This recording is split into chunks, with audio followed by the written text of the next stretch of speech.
Alright, I had a request to make a quick tutorial about how I made my path stroking action for somebody who doesn't have a lot of experience making Photoshop actions. So here's a brief introduction.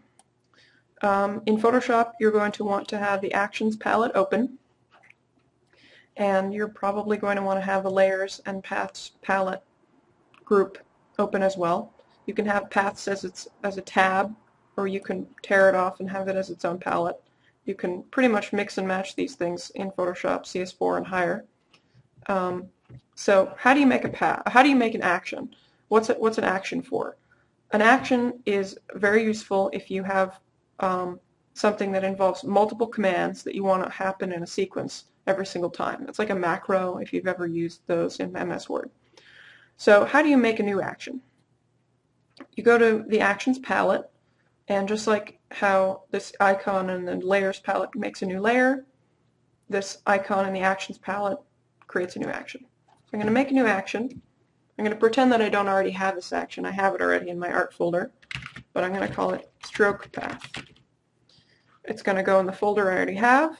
If you don't have any folders, it'll just put it in whatever the default is. Function key, you can assign this to one of your F keys with Shift and Control. We don't have to do that yet, we can do it later. And when I press record, it's going to start recording every command that I do. So if I take my lasso and make a selection, you can see under this Actions palette, under the action that we're recording now, this little red record button is activated. The selection is now been recorded as something to be played back later. And you can see that under set selection there's all kinds of other criteria that it tries to record to reproduce this thing that I just did as accurately and faithfully as possible next time. But I don't really want this. This isn't part of the program, so I'm going to press stop. It stops recording. I'm going to drag these commands to the trash can. I'm still going to be recording on this action, but I can go back and take out commands that I didn't want and resume. Okay, so I'm going to record here. I'm going to take the pen tool and make a path. This is work path. Anything that you do until you give it a name is just called work path. And then I'm going to right click it, select stroke path. The tool is the brush, and yes, you want to make sure that simulate pressure is checked.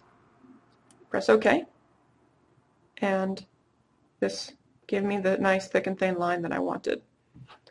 I chose a brush before I did this that I know looks good, but it doesn't matter because this command will work on any brush that your brush tool is set to. So now that this path is stroked, I want to delete it. So I right click on the work path and do delete path. That's it. And now what I have is the ability to make a path, play back the action. Here's a little play button, and it did the same thing. Now it's not very convenient to have to go back and click this little play button every single time. So the real one up here, I have pen tool stroke. It's the exact same command. You can see it looks the same, has the same commands inside it. I have that assigned to Control F12 because I don't use Control F12 for anything else.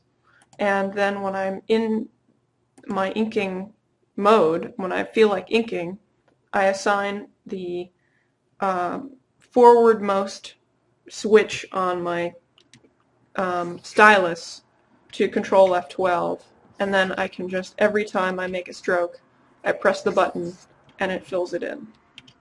I'm doing this with the keyboard now because I don't have my stylus set up for that now. So when I'm painting, I usually have the front switch set to Alt, which is for color picking, but when I'm inking, I set it to Control F12 so that I can just draw, stroke, draw, stroke, draw, stroke, draw, stroke. Now, when you have this set up, whatever brush you have selected for the brush tool is what it's going to use. And so it's also, as I explained in the previous tutorial, it's going to vary according to whatever the widest width of the brush tool is. So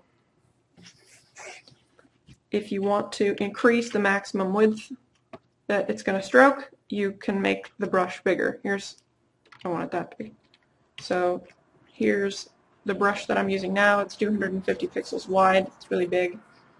If I go to the pen tool now and stroke it, oh, it's so big you can't even see the line anymore. Let's try this. There. So you can see you can get as big a line as you want, and if you want really tiny detail, try this. You want really tiny detail, you know, maybe hardly any variation at all, you can make the brush really tiny. So the pen tool stroke command will work no matter what you do, and everything else you just make sure that you set the brush to whatever you want it to be. If you're working on a very big scale and you're doing the heavy lines first, then you'll set it as to be wide. And then as you get to more and more detailed stuff, you make the brush smaller and smaller. And that will continue to do the same thing. So I hope that that explains everything. It's actually very simple, and the more you do actions, you'll see that you'll notice when you might record an extra command that you didn't want, and you'll have to stop it and throw that command away and resume. But once you get used to it, there are a lot of things that can be automated that way. So I hope that you find that helpful. And if there's anything that's unclear, just leave a comment or send me an email. Thanks.